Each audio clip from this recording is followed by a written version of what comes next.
Good morning. So, assessment for learning late 2023 question paper. First 2-mark question. Rubric as an authentic assessment tool. Why? Rubric എന്ന് പറയുന്നത് it is considered as an authentic assessment tool. കാരണം it evaluates real world task and complex student performance. Real world ടാസ്കിനെയും complex ആയിട്ടുള്ള student പെർഫോമൻസിനെയാണ് rubric assess ചെയ്യുന്നത്. അപ്പോൾ അത് clearly outline ചെയ്യുന്നുണ്ട് expectations and criteria for success. ഇപ്പോൾ റുബ്രിക്സ് എന്ന് പറയുന്നത് ഹയർ ഓർഡർ തിങ്കിങ്ങിനെയും അതുപോലെ തന്നെ ആപ്ലിക്കേഷൻ ഓഫ് സ്കിൽസിനെയുമാണ് അസസ് ചെയ്യുന്നത്. അവർ ട്രാൻസ്പെറൻസി ഇൻ ഗ്രേഡിനെ പ്രൊമോട്ട് ചെയ്യുന്നുണ്ട്. അപ്പോൾ സ്റ്റുഡൻസിന് മനസ്സിലാക്കാനായിട്ട് പറ്റും what is expected and how to achieve it എന്നുള്ളത്. ഇപ്പോൾ റുബ്രിക് സപ്പോർട്ട് ചെയ്യുന്നത് ഒരു ഫോർമേറ്റീവ് അസസ്മെൻറ്റിനാണ്. വളരെ സ്പെസിഫിക് ആൻഡ് ആക്ഷനബിൾ ഫീഡ്ബാക്ക് അത് ഓഫർ ചെയ്യുന്നുണ്ട്. They allow for consistent evaluation across students and task. അതുകൊണ്ട് തന്നെ ദേ ആർ വെരി എഫക്റ്റീവ് ആണ് for assessing projects, presentation and creative work. Name the 4 pillars of assessment according to constructivism. ഇപ്പോൾ constructivism പ്രകാരം 4 pillars of അസസ്മെൻറ്റിൽ ആദ്യം വരുന്നത് pre അസസ്മെൻറ്റിൽ നമ്മൾ prior knowledge അല്ലെങ്കിൽ പ്രീവിയസ് നോളജാണ് അസസ് ചെയ്യുന്നത്. പിന്നെ ഫോർമേറ്റീവ് അസസ്മെൻറ്റ്, അത് ongoing checks for understanding about the learning. അടുത്തത് സമ്മേറ്റീവ് അസസ്മെൻറ്റ്, ഈ ലേണിംഗ് ഔട്ട്കംസിനെ മെഷർ ചെയ്യുന്നതാണ് സമ്മേറ്റീവ് അസസ്മെൻറ്റ്. പിന്നെ വരുന്നത് സെൽഫ് ആൻഡ് പിയർ അസസ്മെൻറ്റ്. ഇവിടെ നമ്മൾ മെറ്റാകോഗ്നിഷനും റിഫ്ലക്ഷനുമാണ് എൻകറേജ് ചെയ്യുന്നത്. ഇപ്പോൾ pre assessment, formative assessment, summative assessment and self and peer assessment. ഈ പില്ലേഴ്സ് എംഫസൈസ് ചെയ്യുന്നത് learner involvement and real world കോണ്ടെക്സ്റ്റാണ്. ഇവർ ഫോക്കസ് ചെയ്യുന്നത് പ്രോസസ് ആൻഡ് ഗ്രോത്തിലാണ്, നോട്ട് ജസ്റ്റ് പ്രോഡക്റ്റ്. ഇപ്പോൾ കൺസ്ട്രക്റ്റിവിസ്റ്റ് അസസ്മെൻറ്റ് എന്തിനെ സപ്പോർട്ട് ചെയ്യുന്നു? മീനിങ് മേക്കിംഗ് ആൻഡ് ആക്റ്റീവ് ലേണിങ്ങിനെ സപ്പോർട്ട് ചെയ്യുന്നു. അതുപോലെ തന്നെ deeper understanding through feedback and റിഫ്ലക്ഷനും അവർ പ്രൊമോട്ട് ചെയ്യുന്നുണ്ട്. ഇനി list out the role of a teacher in pre assessment. ഇപ്പോൾ പ്രീ അസസ്മെൻറ്റിൽ ടീച്ചർ എന്ത് ഐഡൻറ്റിഫൈ ചെയ്യുന്നു എന്ന് പറഞ്ഞാൽ കുട്ടിയുടെ പ്രയർ നോളജ് ആൻഡ് സ്കിൽസിനെയാണ് ഐഡൻറ്റിഫൈ ചെയ്യുന്നത്. അപ്പോൾ ഈ അവരെന്ത് ചെയ്യുന്നുണ്ട്? ഡയഗ്നോസ്റ്റിക് ടൂൾസ് ഒക്കെ ഡിസൈൻ ചെയ്യുന്നുണ്ട് ടു അൺകവർ മിസ്കൺസെപ്ഷൻ. എന്തെങ്കിലും ഇപ്പോൾ കോൺസെപ്റ്റുകൾ തെറ്റായ രീതിയിൽ മനസ്സിലാക്കിയിട്ടുണ്ടെങ്കിൽ അതിനെയൊക്കെ അൺകവർ ചെയ്യാൻ വേണ്ടി ഡയഗ്നോസ്റ്റിക് ടൂൾസ് ഇതിൽ ഡിസൈൻ ചെയ്യുന്നുണ്ട്. ടീച്ചേഴ്സ് ഡാറ്റ യൂസ് ചെയ്യുന്നുണ്ട് ടു പ്ലാൻ ഇൻസ്ട്രക്ഷൻ എഫക്റ്റീവ്ലി. അതുപോലെ തന്നെ learning activities based on student റെഡിനെസ്സിനൊക്കെ അവർ ഡിഫറൻഷ്യേറ്റ് ചെയ്യുന്നുണ്ട്. ഇപ്പോൾ pre assessment learning goals set ചെയ്യാനായിട്ട് ഹെൽപ്പ് ചെയ്യുന്നുണ്ട്. ടീച്ചർ സ്റ്റുഡൻസുമായിട്ട് എൻഗേജ് ചെയ്യുന്നുണ്ട് ഇൻ ഡിസ്കഷൻസ് അല്ലെങ്കിൽ brain storming to elicit ideas ഒക്കെ ക്രിയേറ്റ് ചെയ്യാൻ വേണ്ടിയിട്ട്. പിന്നെ ഇതൊരു lesson planning it also supports informed lesson planning. Overall സ്റ്റുഡൻസിന് എന്തറിയാം, എന്ത് പഠിക്കണം എന്നത് തമ്മിലുള്ള ആ ഒരു ഗ്യാപ്പ് ഉണ്ടല്ലോ, അതിനെ ബ്രിഡ്ജ് ചെയ്യാനാണ് ഈ പ്രീ അസസ്മെൻറ്റ് ടീച്ചർ യൂസ് ചെയ്യുന്നത്. അടുത്ത question, properties of coefficient of correlation. Coefficient of correlation എന്ന് പറയുന്നത് the strength and direction of A relationship between 2 variables. ഇതിൻ്റെ വാല്യൂ എന്ന് പറയുന്നത് -1 to +1 വരെ പോവാം. അപ്പോൾ വാല്യൂ ഓഫ് +1 എന്ന് പറഞ്ഞാൽ അത് ഇൻഡിക്കേറ്റ് ചെയ്യുന്നത് പെർഫെക്റ്റ് പോസിറ്റീവ് കോറിലേഷൻ ആണ്. -1 എന്തായിരിക്കും? Perfect negative correlation. 0 means no correlation. It is a unit free measure. അപ്പോൾ കോറിലേഷൻ എന്ന് പറയുന്നത് കോസേഷനെ ഒരിക്കലും ഇംപ്ലൈ ചെയ്യുന്നില്ല. It is used in both descriptive and inferential statistics. ഇനി how will you differentiate correlation from causation? Correlation എന്ന് പറയുന്നത് 2 variables തമ്മിലുള്ള സ്റ്റാറ്റിസ്റ്റിക്കൽ അസോസിയേഷനാണ് കാണിക്കുന്നത്. അപ്പോൾ it means that they change together. പക്ഷെ ഒന്നിൻ്റെ ചേഞ്ച് മറ്റൊന്നിനെ കാരണമാവുന്നില്ല. അപ്പോൾ കോസേഷൻ എന്ന് പറഞ്ഞാൽ എന്താണ്? ഒരു വേരിയബിൾ ഡയറക്റ്റ്ലി മറ്റതിനെ ഇൻഫ്ലുവൻസ് ചെയ്യുന്നു എന്നുള്ളതാണ്. അപ്പോൾ കോറിലേഷൻ എന്ന് പറയുന്നത് ഒരു കോയിൻസിഡൻസ് കൊണ്ടാവാം, അല്ലെങ്കിൽ ഒരു തേർഡ് വേരിയബിൾ കൊണ്ടാവാം. For example, ice cream scales and drowning deaths are correlated, പക്ഷെ അത് they are not causally linked. അപ്പോൾ കോസേഷൻ എന്ന് പറയുന്നത് is established through controlled experiments.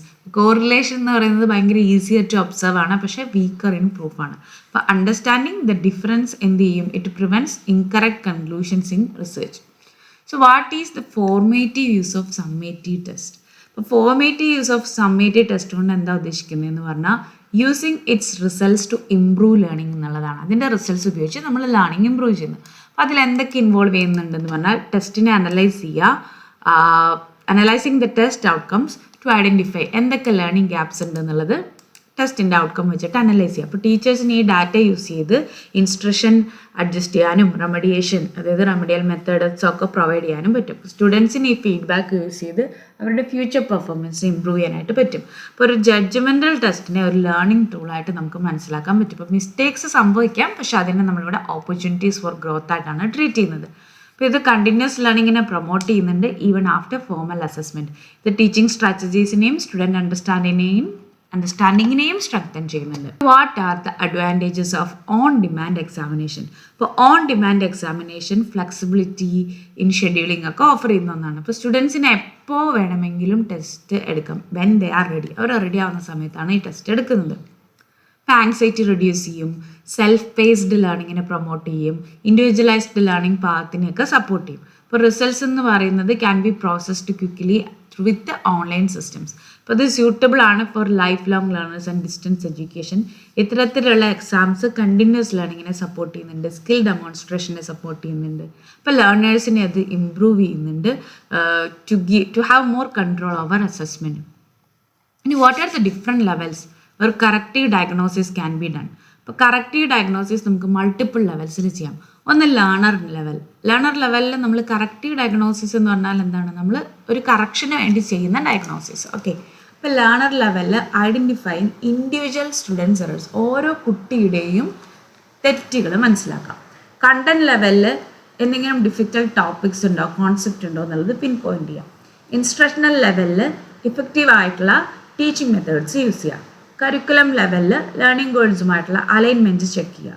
Class room ലെവലിൽ ഗ്രൂപ്പ് പെർഫോമൻസ് പാറ്റേൺസ് അനുസരിച്ചിട്ട് ഗ്രൂപ്പിനെ അസസ് ചെയ്യുക. അപ്പോൾ ഈ ലെവൽസ് എല്ലാം തന്നെ സ്റ്റുഡൻറ്റ് ഔട്ട്കംസിനെ ഇമ്പ്രൂവ് ചെയ്യുന്നുണ്ട്. അപ്പോൾ ടൈമിലി ആയിട്ടുള്ള ഒരു ഡയഗ്നോസിസ് ആണെങ്കിൽ നമുക്ക് വളരെ ടാർഗറ്റഡ് ആയിട്ടുള്ള ഒരു റെമഡിയേഷൻ കൊടുക്കാനായിട്ട് പറ്റും. ഇതും continuous improvement in teaching and ലേണിങ്ങിനെ സപ്പോർട്ട് ചെയ്യുന്നുണ്ട്. അതിനാണ് കറക്റ്റീവ് ഡയഗ്നോസിസ് യൂസ് ചെയ്യുന്നത്. ഇനി what are the indicators of a successful feedback? Successful ആയിട്ടുള്ളൊരു ഫീഡ്ബാക്ക് എന്ന് പറഞ്ഞാൽ അത് സ്പെസിഫിക് ആയിരിക്കണം, ആക്ഷനബിൾ ആയിരിക്കണം. ആക്ഷനബിൾ മീൻസ് നമുക്ക് അതിനെ ബേസ് ചെയ്തിട്ട് എന്തെങ്കിലും ഒരു ആക്ഷൻ പെർഫോം ചെയ്യാനായിട്ട് പറ്റണം. ടൈമിലി ആയിരിക്കണം, സമയത്ത് തന്നെ കൊടുക്കണം, പെർഫോമൻസിന് തൊട്ട് പുറകിൽ തന്നെ കൊടുക്കുന്ന ഒന്നായിരിക്കണം. Clear and understandable to the students ആയിരിക്കണം. കുട്ടികൾക്ക് മനസ്സിലാവണം എന്താണ് ഫീഡ്ബാക്കിൽ പറഞ്ഞതെന്നുള്ളത്. ഗുഡ് ഫീഡ്ബാക്ക് ആണെങ്കിൽ അത് ഫോക്കസ് ചെയ്യുക ടാസ്കിലാണ്. ആ വ്യക്തിയെ വ്യക്തിഹത്യ ചെയ്യുക എന്നുള്ളതല്ല ഒരു ഗുഡ് ഫീഡ്ബാക്കിൻ്റെ അർത്ഥം. ആ ടാസ്കിനെ കുറിച്ച് സംസാരിക്കുക എന്നുള്ളതാണ്. സെൽഫ് റിഫ്ലക്ഷൻ വേണം, ഇമ്പ്രൂവ്മെൻറ്റ് വേണം, പിന്നെ അത് മോട്ടിവേഷനും കോൺഫിഡൻസിനും ഒക്കെ എൻകറേജ് ചെയ്യണം. പിന്നെ ഇനി എന്ത് നെക്സ്റ്റ് സ്റ്റെപ്പ് പ്ലാൻ ചെയ്യാം എന്നുള്ള സജഷൻസ് വേണം. അപ്പോൾ ഫീഡ്ബാക്ക് എന്ന് പറയുന്നത് ഒരു വിസിബിൾ ഇംപ്രൂവ്മെൻറ്റ് സ്റ്റുഡൻറ്റിലാണെങ്കിൽ കൊണ്ടുവരണം. അങ്ങനെയാണെങ്കിൽ മാത്രമാണ് നമുക്ക് ആ ഫീഡ്ബാക്കിനെ സക്സസ്ഫുൾ എന്ന് പറയാനായിട്ട് പറ്റുള്ളൂ. Question, what is the instructional benefit of using pre assessment? ഇപ്പോൾ ഈ ഒരു പോർഷനിൽ പ്രീ അസസ്മെൻറ്റിൽ ഒരുപാട് ക്വസ്റ്റ്യൻസ് വന്നിട്ടുണ്ട്. ഒരു 3 ക്വസ്റ്റ്യൻസെങ്കിലും അത് റിലേറ്റ് വന്നിട്ടുണ്ട്. ഇപ്പോൾ പ്രീ അസസ്മെൻറ്റ് എന്ന് പറയുന്നത് helps identify what students already know, അവർക്ക് അറിയാമെന്നുള്ളതാണ്. അപ്പോൾ it guides teachers in planning relevant ആയിട്ടുള്ള ഇൻസ്ട്രക്ഷൻ പ്ലാൻ ചെയ്യാൻ പറ്റും. പിന്നെ അറിയാവുന്ന കോൺസെപ്റ്റുകൾ തന്നെ റീടീച്ച് ചെയ്യുന്നത് പ്രീ അസസ്മെൻറ്റിലൂടെ നമുക്ക് പ്രിവെൻറ്റ് ചെയ്യാനായി പറ്റും. പിന്നെ ഡിഫറൻസിയേഷനും സ്കഫോൾഡിങ്ങിനെയും ഇത് എൻഹാൻസ് ചെയ്യുന്നുണ്ട്. പിന്നെ ടീച്ചേഴ്സിന് കുട്ടികളുടെ റെഡിനൻസ് അനുസരിച്ച് അവരെ ഗ്രൂപ്പായി തിരിക്കാം. പിന്നെ എന്തെങ്കിലും മിസ്കോൺസെപ്ഷൻസ് ഒക്കെ ഉണ്ടെങ്കിൽ നേരത്തെ തന്നെ അൺകവർ ചെയ്യാനായി പറ്റും. പ്രീ അസസ്മെൻ്റ് ആണ് ലേണിംഗ് ബേസ് ലൈൻ സെറ്റ് ചെയ്യുന്നത്. ടീച്ചിങ് എഫക്റ്റീവ്നെസ്സും ലേണിംഗ് ഔട്ട്കമും ഒക്കെ ഇത് എൻഹാൻസ് ചെയ്യുന്നുണ്ട്. List out the principles of constructing test items. എന്തൊക്കെ പ്രിൻസിപ്പിൾസ് ആണ് ടെസ്റ്റ് ഐറ്റംസ് കൺസ്ട്രക്ട് ചെയ്യുമ്പോൾ ഫോളോ ചെയ്യേണ്ടത്? അപ്പോൾ കൺസ്ട്രക്റ്റിംഗ് ടെസ്റ്റ് ഐറ്റംസ് എന്ന് പറയുന്നത് എഡ്യൂക്കേഷണൽ അസസ്മെൻറ്റിൽ വളരെ ക്രൂഷ്യൽ ആയിട്ടുള്ള ഒരു പ്രോസസ്സാണ്. അപ്പോൾ ഒരു വെൽ കൺസ്ട്രക്റ്റഡ് ആയിട്ടുള്ള ടെസ്റ്റാണ് അക്യുറേറ്റ്ലി എന്ത് മെഷർ ചെയ്യുക, ലേണിംഗ് ഔട്ട്കംസ്, അതുപോലെ തന്നെ റിലയബിലിറ്റി ഉണ്ട്, വാലിഡിറ്റി ഉണ്ട്, ഫെയർനെസ് ഉണ്ടെന്നൊക്കെ ഉറപ്പാക്കാനായിട്ട് പറ്റുള്ളൂ. അപ്പോൾ ചില പ്രിൻസിപ്പിൾസ് നമുക്ക് ഈ കൺസ്ട്രക്ഷൻ ഓഫ് ദി എഫക്റ്റീവ് ഐറ്റംസിന് വേണ്ടിയിട്ട് ഫോളോ ചെയ്യാം. ഒന്ന്, അലൈൻമെൻറ്റ് വിത്ത് ലേണിംഗ് ഒബ്ജക്റ്റീവ്സ്. ഇപ്പോൾ ഏതൊരു ടെസ്റ്റ് ഐറ്റം ആണെങ്കിലും ആദ്യം റിഫ്ലക്റ്റ് ചെയ്യേണ്ടത് ഇൻസ്ട്രക്ഷണൽ ഒബ്ജക്റ്റീവ്സും അതിൻ്റെ ഇൻറ്റൻറ്റഡ് ലേണിംഗ് ഔട്ട്കംസും ആണ്. ഓക്കെ, അപ്പോൾ അതിൻ്റെ കണ്ടൻറ്റും കൊഗ്നിറ്റീവ് ലെവൽ ഓഫ് ദി ഐറ്റവും ഈ കരിക്കുലം ഗോൾസുമായിട്ട് മാച്ച് ചെയ്യുന്ന ഒന്നായിരിക്കണം. 2, ക്ലാരിറ്റി ആൻഡ് സിംപ്ലിസിറ്റി. ഓരോ ഐറ്റവും വളരെ ക്ലിയർ, കൺസൈസ് ആൻഡ് അൺആംബിഗസ്, അതായത് ഒരിക്കലും ഒരു കൺഫ്യൂസിങ് ലാംഗ്വേജിൽ എഴുതരുത്. പിന്നെ കോംപ്ലക്സ് സെൻറ്റൻസ് സ്ട്രക്ചേഴ്സോ ട്രിക്കി വേർഡിങ്ങോ ഒന്നും ഈ ഒരു ഇതിൽ യൂസ് ചെയ്യരുത്. കാരണം കുട്ടികൾക്ക് ക്വസ്റ്റ്യൻസ് മനസ്സിലാക്കുന്നുണ്ട്, കംപ്ലീറ്റ് കോംപ്രിഹെൻഷൻ ഉണ്ടെന്നുള്ളത് ഉറപ്പാക്കണം. അടുത്തത് അപ്രോപ്രിയേറ്റ്നെസ് ഓഫ് ഡിഫിക്കൽട്ടി ലെവൽ. ഒരൈറ്റവും നൈദർ ടു ഈസി നോ ഒരുപാട് ഈസി ആവാനോ ഒരുപാട് ഡിഫിക്കൽട്ട് ആവാനോ പാടില്ല. ഇത് അപ്രോപ്രിയേറ്റ് ആയിരിക്കണം for the students age, grade and learning level to accurately differentiate performance. നമുക്ക് കറക്റ്റായിട്ട് അവർക്ക് അവരുടെ പെർഫോമൻസിനെ ലോ അച്ചീവേഴ്സ് അതുപോലെ തന്നെ ഹൈ അച്ചീവേഴ്സ് എന്ന് ഡിഫറൻഷിയേറ്റ് ചെയ്യാനായിട്ട് പറ്റണം. ഐറ്റം ടൈപ്സിൽ വെറൈറ്റി വേണം. ഒരു മിക്സ് ഓഫ് ഐറ്റം ടൈപ്സ് ആയിരിക്കണം. മൾട്ടിപ്പിൾ ചോയ്സ് വേണം, ട്രൂ ആൻഡ് ഫോൾസ് വേണം, fill in the blanks, short answer, matching questions, essays. അങ്ങനെ നമുക്ക് വേരിയസ് കോഗ്നിറ്റീവ് സ്കിൽസ് അസസ് ചെയ്യാനായിട്ട് പറ്റുള്ളൂ. പിന്നെ കുറച്ചും കൂടെ കോംപ്രിഹെൻസീവ് വ്യൂ നമുക്ക് കിട്ടും സ്റ്റുഡൻറ് ലേണിങ്ങിനെ കുറിച്ച്. ഇനി avoidance of bias and stereo typing. ഇപ്പോൾ ഐറ്റംസ് എന്ന് പറയുന്നത് ജെൻഡർ, കൾച്ചറൽ, റിലീജിയസ് അല്ലെങ്കിൽ എന്തെങ്കിലും തരത്തിലുള്ള ലിംഗ്വിസ്റ്റിക് ബയസിനെയൊക്കെ പ്രൊമോട്ട് ചെയ്യാത്ത ഒന്നായിരിക്കണം. അതുപോലെ തന്നെ ഏതെങ്കിലും ഒരു സ്റ്റുഡൻറ്റിനെ അവരുടെ ബാക്ക്ഗ്രൗണ്ട് ബേസ് ചെയ്തിട്ടോ ഐഡൻറ്റിറ്റി ബേസ് ചെയ്തിട്ടോ ഡിസഡ്വാൻറ്റേജ് ചെയ്യാത്ത ഒന്നായിരിക്കണം നമ്മളുടെ ക്വസ്റ്റ്യൻസ്. ഇനി വൺ കറക്റ്റ് ആൻസർ. ഇപ്പോൾ ഒബ്ജക്റ്റീവ് ക്വസ്റ്റ്യൻസ് നമ്മൾ അതിന് ഇൻക്ലൂഡ് ചെയ്യുന്നുണ്ടെങ്കിൽ അതിന് വൺ കറക്റ്റ് ആൻസർ മാത്രമേ പറ്റുള്ളൂ. Objective type items especially multiple choice ക്വസ്റ്റ്യനൊക്കെ ക്ലിയർ ആയിട്ട് വൺ കറക്റ്റ് ആൻസർ മാത്രമേ പറ്റുള്ളൂ. ഇപ്പോൾ ഡിസ്ട്രാക്റ്റേഴ്സ് മസ്റ്റ് ബി പ്ലോസിബിൾ, പക്ഷേ കൺഫ്യൂസിങ് ആവുന്ന ഒന്നല്ല. അതായത് നമുക്ക് ഡിസ്ട്രാക്ട് ചെയ്യാൻ വേണ്ടി നമ്മൾ ചിലപ്പോൾ കൊടുക്കില്ല, കൺഫ്യൂസ് ചെയ്യാൻ വേണ്ടി കൊടുക്കും. പക്ഷെ അങ്ങനെ കൊടുക്കരുത് എന്നുള്ളതാണ് ഇവിടെ പറയുന്നത്. ഇപ്പോൾ നമ്മൾ ക്വസ്റ്റ്യൻസ് വായിക്കുമ്പോൾ നമുക്ക് ഇതും ശരിയാണ് അതും ശരിയാണെന്ന് തോന്നും, പക്ഷെ അങ്ങനെ കൺഫ്യൂസിങ് ആക്കരുത് എന്നുള്ളതാണ് പറയുന്നത്. പിന്നെ balanced coverage of the content ആയിരിക്കണം. എൻറ്റയർ കണ്ടന്റ് എല്ലാ ഏരിയാസിലും ഫോക്കസ് ചെയ്യുന്ന ഒന്നായിരിക്കണം. ഇപ്പോൾ blue print or table of specifications ആ ഫെയർ കവറേജിനെ ഉറപ്പാക്കുന്നു. ഇനി അടുത്തതാണ് യൂസ് ഓഫ് സ്റ്റിമുലേറ്റിംഗ് അല്ലെങ്കിൽ റെലവൻറ്റ് കണ്ടന്റ്. ഐറ്റംസ് എന്ന് പറയുന്നത് എൻഗേജിങ് ആയിരിക്കണം, കോണ്ടെക്ച്വലി റിലവൻ്റ് ആയിരിക്കണം, റിയൽ ലൈഫ് സിനിയോറിയോസ് അല്ലെങ്കിൽ അപ്ലിക്കേഷൻ കൈൻഡ് ഓഫ് ക്വസ്റ്റ്യൻസ് കുറച്ചും കൂടെ മീനിങ് ഫുൾ ആൻഡ് ഒതൻറ്റിക് ആയിരിക്കണം. ഇനി ടെക്നിക്കൽ സൗണ്ട്നെസ്. ഐറ്റംസ് എന്ന് പറയുന്നത് ഗ്രാമാറ്റിക്കലി കറക്റ്റ് ആയിരിക്കണം, ഫ്രീ ഫ്രം എറേഴ്സ് ആയിരിക്കണം, സ്പെല്ലിംഗ്, പഞ്ച്വേഷൻ ഇതൊക്കെ കറക്റ്റ് ആയിരിക്കണം. എങ്കിൽ മാത്രമാണ് നമുക്ക് പ്രൊഫഷണലിസം ക്ലാരിറ്റിയും മെയിൻറ്റെയിൻ ചെയ്യാനായിട്ട് പറ്റുള്ളൂ. അടുത്തതാണ് പൈലറ്റ് ടെസ്റ്റിംഗ് ആൻഡ് റിവ്യൂ. ഇത് ഐറ്റം എന്ന് പറയുന്നത് ക്ലാരിറ്റിക്ക് വേണ്ടിയിട്ടും എത്രത്തോളം ഡിഫിക്കൽറ്റിയാണ് അല്ലെങ്കിൽ എന്താണ് അതിൻ്റെ കോമ്പണൻസ്, കണ്ടന്റ് എങ്ങനെയുണ്ട് എന്നൊക്കെ അറിയാൻ വേണ്ടി നമുക്ക് ഒരു ടെസ്റ്റ് ചെയ്യാവുന്നതാണ് ഒരു സാമ്പിൾ ഗ്രൂപ്പ് ഓഫ് സ്റ്റുഡൻസിൽ. ഓക്കെ, ഇപ്പോൾ പ്രിയർ റിവ്യൂ അല്ലെങ്കിൽ എക്സ്പെർട്ട് വാലിഡേഷനും ഇതിൻ്റെ ക്വാളിറ്റി ഇമ്പ്രൂവ് ചെയ്യും. അപ്പോൾ ഈ പ്രിൻസിപ്പിൾസ് എന്താണ്? ടെസ്റ്റ് ഐറ്റംസ് ഫെയർ ആണ്, റിലയബിൾ ആണ്, വാലിഡ് ആണ് and also capable of assessing the intended learning outcomes effectively test ചെയ്യാൻ പറ്റുന്നുള്ളതും കൂടെ പ്രൂവ് ചെയ്യുന്നുണ്ട്. ഇനി give an account of any two assessment tools four affective domain. അതായത് അഫക്റ്റീവ് ഡൊമൈൻ എന്ന് പറഞ്ഞാൽ അത് എന്തുമായി റിലേറ്റ് ചെയ്തിട്ടുള്ളതാണ്? കുട്ടികളുടെ ആറ്റിറ്റ്യൂഡ്സ്, ഇമോഷൻസ്, വാല്യൂസ്, ഫീലിങ്സ്. അപ്പോൾ ഇത് അസസ് ചെയ്യണമെങ്കിൽ നമ്മൾ ആ കൊഗ്നിറ്റീവ് ഇവാലുവേഷൻ്റെ അപ്പുറത്തേക്ക്, ആ ഒരു ലെവലിന് അപ്പുറത്തേക്ക് പോകേണ്ടതായിട്ടുണ്ട്. അപ്പോൾ ഇതിന് പ്രധാനമായിട്ടും അതായത് അഫക്റ്റീവ് ഡൊമൈനെ അസസ് ചെയ്യാൻ വേണ്ടി ഉപയോഗിക്കുന്ന രണ്ട് കോമൺലി യൂസ്ഡ് ടൂൾസാണ് ലൈക്കേർഡ് സ്കെയിൽസും അനക്ഡോട്ടൽ റെക്കോർഡ്സും. ലൈക്കേർഡ് സ്കെയിൽ എന്ന് പറഞ്ഞാൽ വളരെ പോപ്പുലർ ആയിട്ടുള്ളൊരു ടൂളാണ്. നമ്മൾ ആറ്റിറ്റ്യൂഡ്സ്, ഒപ്പീനിയൻസ്, ഫീലിങ്സ് ഒക്കെ അസസ് ചെയ്യാൻ വേണ്ടി ഉപയോഗിക്കാം. അപ്പോൾ ഇതെന്താന്ന് പറഞ്ഞാൽ കുറച്ച് സ്റ്റേറ്റ്മെൻറ്റ്സ് ആണ് ഇതിൽ കൊടുക്കുന്നത്. ഒരു set of ordered response options ഉണ്ട്. അതായത് strongly agree, neutral, disagree, strongly disagree. ഇപ്പോൾ അസൈൻമെൻ്റ് ഒക്കെ ചെയ്തിട്ടുണ്ടാവാം. Most probably ലൈക്കേർഡ് സ്കെയിലായിരിക്കും. അപ്പോൾ ഈച്ച് റെസ്പോൺസിനും നമ്മളൊരു ന്യൂമറിക്കൽ വാല്യൂ കൊടുക്കും, ലൈക്ക് 5 to 1. അപ്പോൾ അവിടെ എന്താണ് ക്വാണ്ടിഫിക്കേഷൻ ഓഫ് സബ്ജക്റ്റീവ് ഡാറ്റ അവിടെ അലോ ചെയ്യാണ്. അപ്പോൾ ഇത് വളരെ ഈസി ടു അഡ്മിനിസ്റ്റർ ആണ്. നമുക്ക് സ്റ്റാറ്റിസ്റ്റിക്കലി അനലൈസ് ചെയ്യാനും കുറച്ചും കൂടി എളുപ്പമാണ്. ടീച്ചേഴ്സ് ലൈക്കേർഡ് സ്കെയിൽസ് യൂസ് ചെയ്യുന്നത് കുട്ടികളുടെ attitudes toward learning, group activities അല്ലെങ്കിൽ ക്ലാസ് റൂം ബിഹേവിയർ ഒക്കെയാണ്. ഹവർ ഈ റെസ്പോൺസസ് ചില ടൈം ബയസ്ഡ് ആയിരിക്കാം due to social desirability or lack of introspection. അത് കുട്ടികൾക്ക് ഇത് കൊടുക്കുമ്പോൾ ഒരു സൂക്ഷ്മമായത് വായിച്ചു നോക്കണമെന്നില്ല. പിന്നെ അവരെന്താന്ന് പറഞ്ഞാൽ ഇതായിരിക്കും അക്സെപ്റ്റ് ചെയ്യുന്നത്, സോഷ്യലി അക്സെപ്റ്റബിൾ ഇതാണെന്ന് പറഞ്ഞിട്ട് അതായിരിക്കാം ചിലപ്പോൾ ആൻസർ ചെയ്യുന്നത്. അവരുടെ ഒതൻറ്റിക് ആൻസർ ആവണമെന്നൊന്നും ഇല്ല. അപ്പോൾ അത് കറക്റ്റ് ആവാനുള്ള അല്ലെങ്കിൽ റെസ്പോൺസസ് ചില സമയത്ത് മാനിപ്പുലേറ്റഡ് ആവാനായിട്ടുള്ള ചാൻസുകളുണ്ട്. അടുത്തത് അനക്ഡോട്ടൽ റെക്കോർഡ്. അപ്പോൾ അനക്ഡോട്ടൽ റെക്കോർഡ് എന്ന് പറയുന്നത് ഏതെങ്കിലും ഒരു സ്പെസിഫിക് ബിഹേവിയറിനെ നമ്മൾ ഒബ്സർവ് ചെയ്തിട്ടുള്ള അതിൻ്റെ നരേറ്റീവ് അക്കൗണ്ടിനെയാണ് അനക്ഡോട്ടൽ റെക്കോർഡ് എന്ന് പറയുക. അപ്പോൾ ടീച്ചർ ഏതെങ്കിലും കുട്ടികളുടെ ഒരു ആറ്റിറ്റ്യൂഡോ അല്ലെങ്കിൽ റെസ്പെക്റ്റ്, എമ്പതി, കോപ്പറേഷൻ, റെസ്പോൺസിബിലിറ്റി ഇതുപോലത്തെ ഏതെങ്കിലും ഫാക്ടറുമായി റിലേറ്റ് ചെയ്തിട്ടുള്ള ഏതെങ്കിലും ഒരു ഇൻസിഡൻറ്റിനെ ഇവിടെ റെക്കോർഡ് ചെയ്യാണ് ചെയ്യുന്നത്. അപ്പോൾ ഈ റെക്കോർഡ്സ് ക്വാളിറ്റേറ്റീവ് ആണ്. ഒരു contextual insight into the social and emotional development ഇത് തരുന്നുണ്ട്. അപ്പോൾ അനക്ഡോട്ടൽ റെക്കോർഡ്സ് എന്ന് പറയുന്നത് നമ്മൾ പ്രധാനമായിട്ടും പ്രൈമറി എഡ്യൂക്കേഷന് വേണ്ടിയിട്ട്, ക്യാരക്ടർ ഡെവലപ്മെൻറ്റിന് വേണ്ടിയിട്ട്, മോറൽ എഡ്യൂക്കേഷന് വേണ്ടിയിട്ടൊക്കെ ഉപയോഗിക്കുന്നുണ്ട്. അപ്പോൾ ഇവരെന്തിനു വേണ്ടി ഹെൽപ്പ് ചെയ്യുന്നു എന്ന് പറഞ്ഞാൽ ബിഹേവിയർ പാറ്റേൺസ് ഐഡൻറ്റിഫൈ ചെയ്യാൻ, ഗൈഡൻസ് സപ്പോർട്ട് ചെയ്യാൻ, കൗൺസിലിങ്ങിനൊക്കെ വേണ്ടി ഉപയോഗിക്കുന്നുണ്ട്. പിന്നെ കൺസിസ്റ്റൻ്റ് ആയിട്ടുള്ള ഒരു ഒബ്സർവേഷൻ, നമ്മൾ നിരന്തരമായി കുട്ടിയെ ഒബ്സർവ് ചെയ്തുകൊണ്ടിരിക്കണം, എങ്കിൽ മാത്രമാണ് ഇതിന് സബ്ജക്റ്റീവ് ആവാൻ പറ്റുള്ളൂ.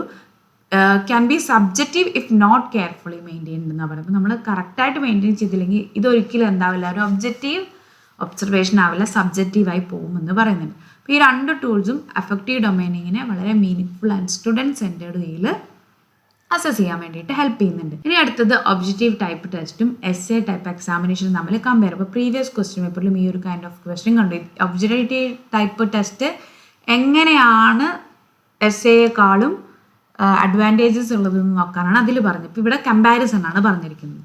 അപ്പോൾ objective and S A type questions രണ്ട് ഡിസ്റ്റൻ്റ് ആയിട്ടുള്ള രണ്ട് ഡിഫറെൻറ്റ് ഫോർമാറ്റ്സ് ആണ് നമ്മൾ എഡ്യൂക്കേഷണൽ അസസ്മെൻറ്റിൽ യൂസ് ചെയ്യുന്നത്.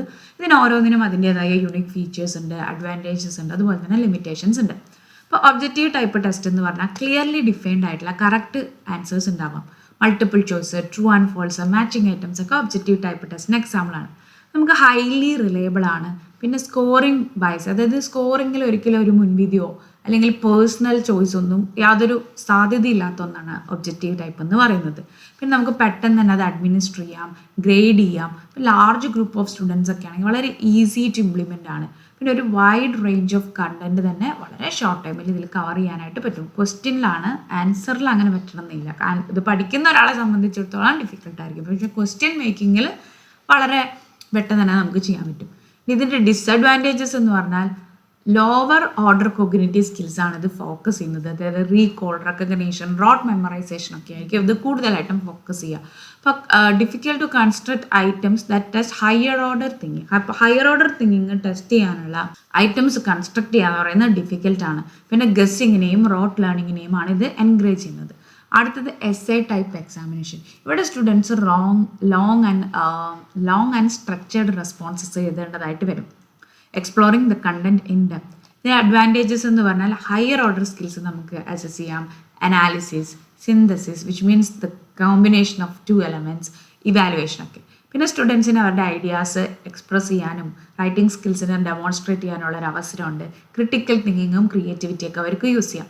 ഡിസഡ്വാൻറ്റേജസ് എന്ന് പറയുന്നത് സ്കോറിംഗ് സബ്ജക്റ്റീവ് ആണ്, അതുപോലെ തന്നെ ടൈം കൺസ്യൂമിംഗ് ആണ്. അപ്പോൾ ഓരോ കുട്ടിക്കും ടീച്ചറുടെ പേഴ്സണൽ ഫീലിങ്സ്, പേഴ്സണൽ ബയസ് ഇതൊക്കെ വെച്ചിട്ടായിരിക്കാം മാർക്ക് കിട്ടുന്നത്. അപ്പോൾ ലിമിറ്റഡ് കണ്ടന്റ് മാത്രമേ നമുക്കിതിൽ കവർ ചെയ്യാൻ പറ്റുള്ളൂ because due to time constraints. പിന്നെ റിക്വയർഡ് സ്ട്രോങ് ലാംഗ്വേജ് സ്കിൽസ്, അതുപോലെ തന്നെ ഡിസഡ്വാൻറ്റേജ് ചെയ്യുന്നുണ്ട് പല കുട്ടികൾക്കും. ഓക്കെ, ഇപ്പോൾ ഒബ്ജക്റ്റീവ് ടൈപ്പിന് ഇപ്പോൾ നമ്മൾ സെറ്റ് എക്സാം ഒക്കെ എഴുതുമ്പോൾ എന്താ, നമ്മുടെ entire BEd syllabus plus additional ആയിട്ടുള്ള പല കാര്യങ്ങളും നമ്മുടെ സബ്ജക്റ്റിൻ്റെ നെറ്റിൻ്റെ അത്ര തന്നെ കോൺസെൻട്രേറ്റ് ചെയ്യണം. അത് ഒബ്ജക്റ്റീവ് ആക്കാനുള്ള കാര്യം എന്താ, കാരണം ഇത്രയും വൈഡ് ആയിട്ടുള്ളൊരു സിലബസ് കവർ ചെയ്യാനായിട്ട് പറ്റുമെന്നുള്ളതുകൊണ്ടാണ്. പക്ഷേ നമ്മുടെ ഇപ്പോൾ സെമസ്റ്റർ എക്സാം ഒക്കെ ഒരു സെമസ്റ്റർ ഇപ്പോൾ 4 സബ്ജക്ട്സ്, അതിൻ്റെ ഒരു പർട്ടിക്കുലർ ലിമിറ്റഡ് ഏരിയ മാത്രമാണ് ഫോക്കസ് ചെയ്യുന്നത്. കാരണം അതിൽ എസ്സേയും ഷോർട്ട് ആൻസറും ഒക്കെ വരുന്നത് കൊണ്ടാണ് ഒരു ലിമിറ്റഡ് ആയിട്ട് നമ്മൾ സെമസ്റ്റർ എക്സാമിൽ ഫോളോ ചെയ്യുന്നത്. ഇനി കമ്പാരിസൺ ടേബിളിൽ നോക്കുകയാണെങ്കിൽ സ്കോറിംഗ് ഒബ്ജക്റ്റീവാണ്, റിലയബിൾ ആണ്.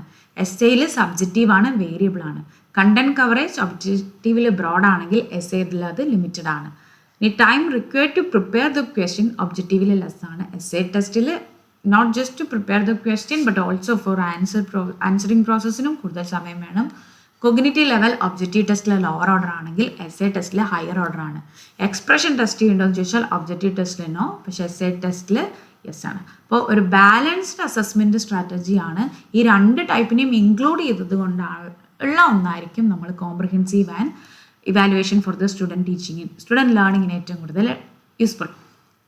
ഇനി evaluate the issues in class room assessment. ഇപ്പോൾ ക്ലാസ് റൂം അസസ്മെൻറ്റ് എന്ന് പറയുന്നത് സ്റ്റുഡൻറ്റ് പ്രോഗ്രസ് അതുപോലെ തന്നെ ഇൻസ്ട്രക്ഷൻ ഇമ്പ്രൂവ് ചെയ്യാൻ വളരെ എസെൻഷ്യൽ ആയിട്ടുള്ള ഒന്നാണ്. പക്ഷേ ഇതിന് ഭയങ്കര ചലഞ്ചസ് ഒക്കെ ഫേസ് ചെയ്യാം. പലപ്പോഴും അതിൻ്റെ എഫക്റ്റീവ്നെസ്സിനെ നമുക്ക് കോംപ്രമൈസ് ചെയ്യേണ്ടി വരും. അപ്പോൾ ഈ ഇഷ്യൂസിനെ നമ്മൾ ഐഡൻറ്റിഫൈ ചെയ്യണം, അഡ്രസ്സ് ചെയ്യണം in order to enhance learning എന്നുള്ളതാണ് പറയുന്നത്.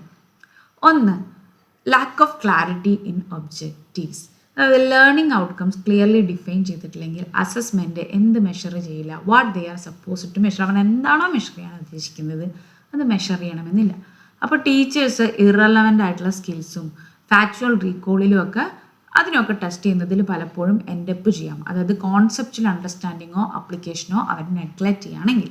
അത് എന്താണ് കോൺസെപ്റ്റ്, എന്താണ് ഇതിൻ്റെ ഉദ്ദേശം എന്നുള്ളത് ആദ്യം തന്നെ ടീച്ചേഴ്സ് മനസ്സിലായാൽ മാത്രമാണ് ഇത് നമുക്ക് ആപ്റ്റായിട്ട് ഇംപ്ലിമെൻറ്റ് ചെയ്യാനായിട്ട് പറ്റുള്ളൂ. അടുത്തത് over emphasis on summative assessment. അപ്പോൾ പല ക്ലാസ് റൂമും പ്രൈമറിലി ഫോക്കസ് ചെയ്യുന്നത് എക്സാമിലും ഫൈനൽ ടെസ്റ്റിനാണ്. അപ്പോൾ ഇവർ ഫോർമേറ്റീവ് അസസ്മെൻറ്റ്സിനെ പലപ്പോഴും ഇഗ്നോർ ചെയ്യാണ്ട്. That formative assessment is something that support ലേണിങ്ങിനെ സപ്പോർട്ട് ചെയ്യുന്ന ഒന്നാണ് ഫോർമേറ്റീവ് അസസ്മെൻറ്റ്. അപ്പോൾ അതിനെ ഇഗ്നോർ ചെയ്യുന്നുണ്ട്. ഇത് എന്തിലേക്ക് ലീഡ് ചെയ്യുന്നു? ടീച്ചിങ് ഫോർ ദ ടെസ്റ്റ്, ഒരു എക്സാമിന് വേണ്ടി മാത്രം പഠിപ്പിക്കുന്നു rather than promoting critical thinking or creativity. അങ്ങനെ സമ്മേറ്റീവ് അസസ്മെൻറ്റിൽ മാത്രമുള്ള ഓവർ എംഫസിസും എന്തിൻ്റെ ഒരു ഇഷ്യൂ ആണ്? ക്ലാസ് റൂം അസസ്മെൻറ്റിൻ്റെ ഒരു ഇഷ്യൂ ആണ്. ഇനി അടുത്തത് സബ്ജക്റ്റിവിറ്റി ആൻഡ് ബയസ്. ഇപ്പോൾ അസസ്മെൻ്റ് എന്ന് പറയുന്നത് ചിലതൊക്കെ എന്തായിരിക്കും? ഓപ്പൺ എൻഡഡ് റെസ്പോൺസസ് ആയിരിക്കാം. അപ്പോൾ ചിലർക്ക് മുൻവിധികൾ നേരിടേണ്ടതായിട്ട് വരാം. അപ്പോൾ അത് അവരെ മാർക്ക് സ്കോർ ചെയ്യുന്നതിൽ നിന്നും ഒരു തടസ്സം സൃഷ്ടിക്കുന്ന ഒന്നാണ്. ഇപ്പോൾ ടീച്ചറിൻ്റെ പെർസെപ്ഷൻ ആയിരിക്കാം. ചില ടീച്ചേഴ്സ് ഹാൻഡ് റൈറ്റിംഗ് നോക്കിയിട്ട് വാല്യൂ ചെയ്യാം, അല്ലെങ്കിൽ പ്രീവിയസ് പെർഫോമൻസ് എങ്ങനെ ഉണ്ടായിരുന്നു എന്നൊക്കെ വെച്ച് ജഡ്ജ് ചെയ്യാം. അപ്പോൾ അത് അൺകോൺഷ്യസ്ലി എന്ത് ചെയ്യും? ആ മാർക്കിനെ അഫക്റ്റ് ചെയ്യുന്നുണ്ട്. ഇപ്പോൾ ഒരു റുബ്രിക്സോ അല്ലെങ്കിൽ ഒരു സ്റ്റാൻഡേർഡ് ക്രൈറ്റീരിയ ഉള്ളെങ്കിൽ നമ്മുടെ ഫെയർനെസ് എന്ന് പറയുന്നത് കോംപ്രമൈസ് ചെയ്യപ്പെടാം. ഇനി ടൈം കൺസ്ട്രെയിൻസ്. ഇപ്പോൾ ടീച്ചേഴ്സ് പലപ്പോഴും സ്ട്രഗിൾ ചെയ്യുന്നുണ്ട് to conduct through assessments due to curriculum pressure ആവാം, അല്ലെങ്കിൽ ലിമിറ്റഡ് ഇൻസ്ട്രക്ഷണൽ ടൈം ആയിരിക്കാം. അത് depth and variety of assessment ടാസ്കിനെ പലപ്പോഴും അഫക്റ്റ് ചെയ്യുന്നുണ്ട്. അടുത്തതാണ് ഇൻഅഡ്വക്കേറ്റ് ആയിട്ടുള്ള ഫീഡ്ബാക്ക്. ഫീഡ്ബാക്ക് എന്ന് പറയുന്നത് ഒരു കുട്ടിയുടെ വളർച്ചയ്ക്ക് വളരെ അത്യാവശ്യമായിട്ടുള്ള, വളരെ ക്രൂഷ്യൽ ആയിട്ടുള്ള ഒരു ഘടകമാണ്. പക്ഷെ പല അസസ്മെൻറ്റ് എന്ത് മാത്രമേ കൊടുക്കുന്നുള്ളൂ? മാർക്സ് മാത്രമേ കൊടുക്കുന്നുള്ളൂ, എക്സ്പ്ലനേഷൻ ഒന്നും കൊടുക്കുന്നില്ല. അപ്പോൾ എന്തുകൊണ്ടാണ് ആ മാർക്ക് അത്രയും കിട്ടിയത് എന്ന് ഉള്ള എക്സ്പ്ലനേഷൻ കൊടുക്കാത്തത് കൊണ്ട് തന്നെ അത്തരത്തിലുള്ളൊരു മീനിങ് ഫീഡ്ബാക്ക് ഇല്ലാത്തത് കൊണ്ട് കുട്ടികൾക്ക് റിഫ്ലക്ട് ചെയ്യാനോ ഇമ്പ്രൂവ് ചെയ്യാനായിട്ടോ പറ്റുന്നില്ല. ഇനി നെഗ്ലക്റ്റ് ഓഫ് ഡൈവേഴ്സ് ലേണേഴ്സ്. ഇപ്പോൾ സ്റ്റാൻഡേർഡ് അസസ്മെൻറ്റ് എന്ന് പറഞ്ഞാൽ എല്ലാ കുട്ടികളുടെയും നീഡ്സ്, അതുപോലെ തന്നെ ഡിസേബിലിറ്റീസ്, ലേണിംഗ് ഡിഫറൻസസിനെയൊക്കെ ഇൻക്ലൂഡ് ചെയ്യുന്ന അല്ലെങ്കിൽ അക്കോമഡേറ്റ് ചെയ്യുന്ന ഒന്നാണ്. ഇപ്പോൾ one size fits all test, ഒരേ ഒരു രീതിയിൽ മാത്രമാണ് നമ്മൾ ഈ ടെസ്റ്റുകൾ നടത്തുന്നതെങ്കിൽ മൾട്ടിപ്പിൾ ഇൻ്റലിജൻസസും ലേണിംഗ് സ്റ്റൈലിനെയൊക്കെ അത് ഇഗ്നോർ ചെയ്യും. അടുത്തത് ലാക്ക് ഓഫ് സ്റ്റുഡൻറ്റ് ഇൻവോൾവ്മെൻറ്റ്. ഇപ്പോൾ സ്റ്റുഡൻറ്റ് എന്തിൽ ഇൻവോൾവ് ആയിട്ടില്ല? അസസിങ് ദെയർ ഓൺ വർക്ക് അല്ലെങ്കിൽ സെറ്റിംഗ് ലേണിംഗ് ഗോൾസിൽ ഇൻവോൾവ് ആയില്ലെങ്കിൽ അവർ വെറും പാസീവ് ആയിട്ടുള്ള റെസിപ്പിയൻസ് ആയിട്ട് പോകും. അവിടെ ഒരിക്കലും ഒരു ആക്റ്റീവ് പാർട്ടിസിപ്പേഷൻ സ്റ്റുഡൻസിൻ്റെ ഭാഗത്തു നിന്ന് നടക്കില്ല. അപ്പോൾ അത് മെറ്റാ കോഗ്നിറ്റീവ് ഡെവലപ്മെൻറ്റിനെയും ഇൻട്രൻസിക് മോട്ടിവേഷനെയും എന്ത് ചെയ്യുന്നുണ്ട്? അത് ലിമിറ്റ് ചെയ്യുന്നുണ്ട്. അങ്ങനെ അടുത്തതാണ് ഇൻഅഡ്വക്കേറ്റ് യൂസ് ഓഫ് അസസ്മെൻറ്റ് ഡാറ്റ. പലപ്പോഴും പല അസസ്മെൻറ്റിലെ ഡാറ്റയും അണ്ടർ യൂട്ടിലൈസ്ഡ് ആണ്. ടീച്ചേഴ്സ് ചിലപ്പോൾ ട്രെൻഡ്സ് അനലൈസ് ചെയ്യില്ല, ഇൻ്റർവെൻഷൻസ് പ്ലാൻ ചെയ്യില്ല, അല്ലെങ്കിൽ ഇൻസ്ട്രക്ഷൻ ഒന്നും ഇതിൻ്റെ റിസൾട്ടിനെ ബേസ് ചെയ്തിട്ട് അഡ്ജസ്റ്റ് ചെയ്യില്ല. കൺക്ലൂഡീവ് അത് പറയുകയാണെങ്കിൽ ക്ലാസ് റൂം അസസ്മെൻ്റ് എന്ന് പറയുന്നത് ഒരു ജഡ്ജ്മെൻറ്റ് ടൂളിൽ നിന്നും ലേണിംഗ് ടൂളായിട്ട് മാറാനുള്ള അല്ലെങ്കിൽ ഇവോൾവ് ചെയ്യാനുള്ള എല്ലാ സാധ്യതയുണ്ട്. പക്ഷേ ഈ മേഖലയിൽ പറഞ്ഞിട്ടുള്ള ഈ ഇഷ്യൂസൊക്കെ അഡ്രസ്സ് ചെയ്താൽ മാത്രമാണ് ടീച്ചറിന് വളരെ എഫക്റ്റീവ്, ഇൻക്ലൂസീവ് ആൻഡ് റിഫ്ലക്റ്റീവ് ആയിട്ടുള്ളൊരു അസസ്മെൻറ്റ് എൻവയോൺമെൻറ്റ് ഉണ്ടാക്കാനായിട്ട് പറ്റുള്ളൂ. ഇനി ചോദിച്ചിരിക്കുന്നത് outline the steps in the construction of an achievement test. Achievement test വളരെ ഇമ്പോർട്ടൻ്റ് ആണ് കേട്ടോ. അത് എസ്സേ ക്വസ്റ്റ്യൻ ആയിട്ട് വരുന്നുണ്ട്. 4 മാർക്സിൻ്റെ അതിൻ്റെ ഏതെങ്കിലും ഒരു എലമെൻറ്റിനെ കുറിച്ചിട്ടുള്ള ക്വസ്റ്റ്യൻസ് സ്ഥിരമായിട്ട് വരുന്നുണ്ട്. അതായത് റിലേറ്റ് ചെയ്തിട്ടുള്ള ബ്ലൂ പ്രിൻ്റ് കാര്യങ്ങളൊക്കെ സ്ഥിരമായിട്ട് ചോദിക്കുന്നുണ്ട്. അപ്പോൾ അച്ചീവ്മെൻറ്റ് ടെസ്റ്റ് എന്തായാലും നോക്കണം. വരുന്ന ആദ്യം നമ്മൾ അച്ചീവ്മെൻറ്റ് ടെസ്റ്റ് എന്നുള്ളൊരു ഇൻട്രോ പറയുന്നുണ്ട്. അപ്പോൾ അച്ചീവ്മെൻറ്റ് ടെസ്റ്റ് മെഷർ ചെയ്യുന്നത് എന്താണ്? എത്രത്തോളം ഒരു ലേണർ സ്പെസിഫിക് നോളജും സ്കിൽസും കോമ്പറ്റൻസീസും ഒക്കെ അക്യൂർ ചെയ്തിട്ടുണ്ട് അല്ലെങ്കിൽ നേടിയിട്ടുണ്ട് in A subject after instruction. നമ്മൾ ആ ഒരു സബ്ജക്റ്റിനെ ഇൻസ്ട്രക്ഷൻ കൊടുത്തതിന് ശേഷം എത്രത്തോളം സ്പെസിഫിക് നോളജും സ്കിൽസും കോമ്പിറ്റൻസീസും ഒക്കെ നേടിയിട്ടുണ്ട്. അപ്പോൾ ഇത് എൻഷുർ ചെയ്യുന്നത് എന്താണെന്ന് പറഞ്ഞാൽ ടെസ്റ്റ് വാലിഡ് ആണ്, റിലയബിൾ ആണ്, ഫെയർ ആണ്. ഇത് ഏത് ടെസ്റ്റിൻ്റെ കൂടെയും ഈ 3 വേർഡ്സും എഴുതിക്കോളും. വാലിഡ് ആണ്, റിലയബിൾ ആണ്, ഫെയർ ആണ്. അപ്പോൾ it must be carefully constructed through കുറച്ച് സിസ്റ്റമാറ്റിക് സ്റ്റെപ്സ് വേണം നമ്മളൊരു അച്ചീവ്മെൻറ്റ് ടെസ്റ്റ് ഇതാക്കാൻ വേണ്ടി. ഇപ്പോൾ ഏതൊരു ടെസ്റ്റിൻ്റെയും ഫസ്റ്റ് സ്റ്റെപ്പ് എന്ന് പറയുന്നത് പർപ്പസ്, ഡിഫൈനിങ് ദ പർപ്പസ് അല്ലെങ്കിൽ the definition of the purpose and learning objectives ആണ്. ഇവിടെ എന്തായിരിക്കും പറയുന്നത് എന്നുള്ളത് ഇപ്പോൾ ഇത്രയും ക്ലാസ് എടുത്ത് നിങ്ങൾക്ക് മനസ്സിലായി കാണും. ലേണിംഗ് ഔട്ട്കം എന്താണെന്ന് തീരുമാനിക്കണം, എന്ത് ഒബ്ജക്റ്റീവ്സ് ആണെന്നുള്ളത് ആദ്യം തന്നെ തീരുമാനിക്കണം. ഏത് ടെസ്റ്റിനും ഫസ്റ്റ് സ്റ്റെപ്പാണ്. ഫസ്റ്റ് സ്റ്റെപ്പ് എന്ന് പറഞ്ഞാൽ ക്ലിയർലി ഡിഫൈൻ, ആദ്യം ഇതിൽ തന്നെ ഉണ്ട് പർപ്പസ് എന്താണെന്നുള്ളത് ആക്കാം. ഇപ്പോൾ ഒരു എൻഡ് ഓഫ് ടേം അസസ്മെൻ്റ് ആണോ, യൂണിറ്റ് ടെസ്റ്റ് ആണോ, അതോ ഡയഗ്നോസ്റ്റിക് പർപ്പസ് ആണോ? അപ്പോൾ എന്തിനു വേണ്ടിയാണ് നമ്മൾ അച്ചീവ്മെൻറ്റ് ടെസ്റ്റ് ഉപയോഗിക്കുന്നത്? ഡയഗ്നോസ്റ്റിക് പർപ്പസിന് വേണ്ടിയിട്ടാണോ, യൂണിറ്റ് ടെസ്റ്റിന് വേണ്ടിയിട്ടാണോ, എൻഡ് ഓഫ് ടേം അസസ്മെൻ്റ് ആണോ? അങ്ങനെയാണെങ്കിൽ അതിൻ്റെ സ്പെസിഫിക് ആയിട്ടുള്ള ലേണിംഗ് ഔട്ട്കംസ് അല്ലെങ്കിൽ ഇൻസ്ട്രക്ഷണൽ ഒബ്ജക്റ്റീവ്സ് എന്താണെന്നുള്ളത് നെക്സ്റ്റ് തീരുമാനിക്കുക. ഇനി ഈ ഒബ്ജക്റ്റീവ്സ് എങ്ങനെയായിരിക്കണം? പ്രിസൈസ് ആയിരിക്കണം, മെഷറബിൾ ആയിരിക്കണം, കരിക്കുലവുമായിട്ട് ചേർന്ന് പോകുന്ന ഒന്നായിരിക്കണം. അപ്പോൾ ഇത്രയാണ് ഇതിൽ വരുന്നത്. Purpose, definition and learning objectives ആണ് ഫസ്റ്റ് സ്റ്റെപ്പ്. അപ്പോൾ ഇവിടെ എന്താണെന്ന് പറഞ്ഞാൽ എന്താണ് പർപ്പസ് ഓഫ് ദി ടെസ്റ്റ് എന്നുള്ളത് ഡിഫൈൻ ചെയ്യുക. ഇനി അതെന്ത് പർപ്പസ് എന്ന് പറയുന്നതുകൊണ്ട് എന്താ ഉദ്ദേശിക്കുന്നതെന്ന് പറഞ്ഞാൽ ഇപ്പോൾ നമ്മളെ ഒരു ടേമിൻ്റെ അവസാനം നടത്താനാണോ, അത് യൂണിറ്റ് ടെസ്റ്റിന് വേണ്ടിയിട്ടാണോ, അതോ ഡയഗ്നോസ്റ്റിക് പർപ്പസ്, അതാണ് പർപ്പസ് കൊണ്ട് ഉദ്ദേശിച്ചത്. പിന്നെ എന്ത് സ്പെസിഫിക് ലേണിംഗ് ഔട്ട്കംസ് അല്ലെങ്കിൽ ഇൻസ്ട്രക്ഷണൽ ഒബ്ജക്റ്റീവ്സ് ആണ് നമ്മൾ മെഷർ ചെയ്യുന്നത്. ഓക്കെ, ലൈക്ക് അരിത്തമെറ്റിക്കൽ കാപ്പബിലിറ്റി ആണോ, അതോ ഒരു ഗ്രാമാറ്റിക്കൽ ടെസ്റ്റ് ആണോ, എന്താണ് നമ്മൾ നോക്കുന്നത് സ്പെസിഫിക് ആയിട്ട്. ഇനി ഈ ഒബ്ജക്റ്റീവ്സ് എന്ന് പറയുന്നത് എന്തായിരിക്കണം, പ്രിസൈസ് ആയിരിക്കണം, മെഷറബിൾ ആയിരിക്കണം, and it should be aligned with curriculum. ഇനി അടുത്തതാണ് ബ്ലൂ പ്രിന്റ്. ഓക്കെ, ഇപ്പോൾ first step purpose, definition, learning objective. Second step blue print. ഇപ്പോൾ ബ്ലൂ പ്രിന്റിന് വേണ്ടി prepare A table of specification. ഇപ്പോൾ ബ്ലൂ പ്രിന്റ് എന്ന് പറയുന്നത് എന്താണ്, ഒരു 2-way ചാപ്റ്റ് ആണ്. ഇതിൽ കണ്ടന്റ് ഏരിയാസും കൊഗ്നിറ്റീവ് ലെവൽസും മാച്ചിങ് ആയിരിക്കണം. നോളേജ്, കോംപ്രിഹെൻഷൻ, അപ്ലിക്കേഷൻ ഇതുമായിട്ട് മാച്ചിങ് ആയിരിക്കണം. അപ്പോൾ ബാലൻസ്ഡ് റെപ്രസെൻറ്റേഷൻ ഓഫ് ടോപ്പിക്സ് ഉണ്ട് ആൻഡ് ടൈപ്സ് ഓഫ് തിങ്കിങ് ഉണ്ട് എന്ന് എൻഷുർ ചെയ്യുന്നതാണ് ബ്ലൂ പ്രിന്റ് എന്ന് പറയുന്നത്. അപ്പോൾ this step helps in rational distribution of items across the syllabus. മൂന്നാമത്തത് decide the type and number of items. പിന്നെ ബ്ലൂ പ്രിന്റിനെ ബേസ് ചെയ്ത് എന്ത് ടൈപ്പ് ഓഫ് ക്വസ്റ്റ്യൻസ് ആണ്, objective, multiple choice, true false, matching, short answer, essay, എത്ര number of items ഉണ്ട്, അതിനൊക്കെ അപ്രോപ്രിയേറ്റ് ആയിട്ടുള്ള weightage of topics and test duration കൊടുക്കണം. ഇനി റൈറ്റ് ദ ടെസ്റ്റ് ഐറ്റംസ്. ഇവിടെ ടെസ്റ്റ് ഐറ്റംസ് എന്നുകൊണ്ട് ഉദ്ദേശിച്ചിരിക്കുന്നത് ക്വസ്റ്റ്യൻ ഡ്രാഫ്റ്റിംഗ് ആണ്. അതായത് ചൂസ് ആൻഡ് ഫോർമാറ്റ് അനുസരിച്ചിട്ടുള്ള ക്വസ്റ്റ്യൻസ് ഡ്രാഫ്റ്റ് ചെയ്യുക. അപ്പോൾ എല്ലാ ഐറ്റം എന്ന് പറയുന്നത് ഇവിടെ ഉദ്ദേശിക്കുന്നത് ക്വസ്റ്റ്യൻസ് ആണ്. അത് ക്ലിയർ ആയിരിക്കണം, അൺആംബിഗസ് ആയിരിക്കണം, and it should be aligned with learning objectives. പിന്നെ എന്തെങ്കിലും ഡിസ്ട്രാക്റ്റേഴ്സ് ഒക്കെ കൊടുക്കുന്നുണ്ട്, ഇപ്പോൾ മൾട്ടിപ്പിൾ ചോയ്സ് ക്വസ്റ്റ്യൻസ് എന്ന് പറഞ്ഞാൽ അതെന്തായിരിക്കണം, അത് പ്ലോസിബിൾ ആയിട്ടുള്ള ഒന്നായിരിക്കണം എന്നാണ് ഇവിടെ പറയുന്നത്. റീസണബിൾ ആയിട്ടുള്ള ഒന്നായിരിക്കണം എന്നാണ് ഇവിടെ പറയുന്നത്. നമ്മൾ എന്തെങ്കിലും ഡിസ്ട്രാക്റ്റേഴ്സ് കൊടുക്കുന്നുണ്ടെങ്കിൽ there should be a reason why we have used that. ഇനിയിപ്പോൾ എസ്സേ ക്വസ്റ്റ്യൻസിന് ensure the demand analytical or critical responses, not just recall. ഇപ്പോൾ നിങ്ങൾ ഈ പോയിന്റ് പറഞ്ഞപ്പോഴാണ്, ഇപ്പോൾ ചില ഒബ്ജക്റ്റീവ് ടൈപ്പിനൊക്കെ ഒരു ചെറിയൊരു ചോദ്യം കൊടുത്തിട്ടുണ്ടാവും. അപ്പം എന്താണ്, ഒരു കോട്ട് കൊടുക്കുന്നു, എന്നിട്ട് അതിൻ്റെ ഉത്തരം ജോൺ ആദംസ്, ജോൺ സ്വിന്നർ, ജോർജ് എന്നൊക്കെ പറഞ്ഞു കൊടുക്കും. അതായത് ജോൺ ആണ് എന്ന് മാത്രം കുട്ടിക്ക് അറിഞ്ഞാൽ പോരാ, ഏത് ജോർജ് ആണ്, ജോണിൻ്റെ സെക്കൻഡ് നെയിമും കൂടെ അറിയണം എന്ന് ചില ഒബ്ജക്റ്റീവ് ക്വസ്റ്റ്യൻസ് പ്രിപ്പയർ ചെയ്യുന്ന ടീച്ചേഴ്സ് വാശി പിടിക്കുന്നത് നമ്മൾ കാണാൻ. കറക്റ്റായിട്ട് ഉത്തരം അറിയെങ്കിൽ മാത്രം ആൻസർ ചെയ്താൽ മതി, ജസ്റ്റ് ജോൺ എന്ന് മാത്രം വായിച്ചിട്ട് വന്നിട്ട് ആൻസർ ചെയ്യണ്ട എന്ന് വിചാരിക്കുന്ന ടീച്ചേഴ്സുണ്ട്. അപ്പോൾ അതൊക്കെയാണ് what is the reason to use such distractors എന്നുള്ളതും ഒരു ക്വസ്റ്റ്യൻ ആണ്. ഇനി റിവ്യൂ ആൻഡ് എഡിറ്റ് ഐറ്റംസ്. ഇപ്പോൾ ഏജ് ഐറ്റവും നമ്മൾ എന്ത് ചെയ്യണം, റിവ്യൂ ചെയ്യണം for clarity, content accuracy, grammar and bias. Peer review അല്ലെങ്കിൽ എക്സ്പെർട്ട് വാലിഡേഷൻ ഒക്കെ നമുക്ക് ഈ ഒരു സ്റ്റേജിൽ യൂസ് ചെയ്യാം. ഡബിൾ ചെക്ക് ചെയ്യാം questions whether it aligns with the blueprint or not.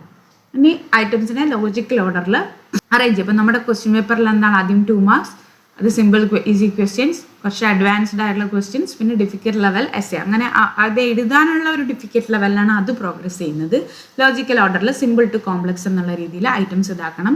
എല്ലാ സെക്ഷനും ക്ലിയർ ഇൻസ്ട്രക്ഷൻ. ഇപ്പോൾ എന്താണ് answer all questions, 2 marks for each, അല്ലെങ്കിൽ ആൻസർ 10 ക്വസ്റ്റ്യൻ, ഇതാണ് ക്ലിയർ ഇൻസ്ട്രക്ഷൻസ് കൊണ്ടുള്ളത് ഉദ്ദേശിക്കുന്നത്.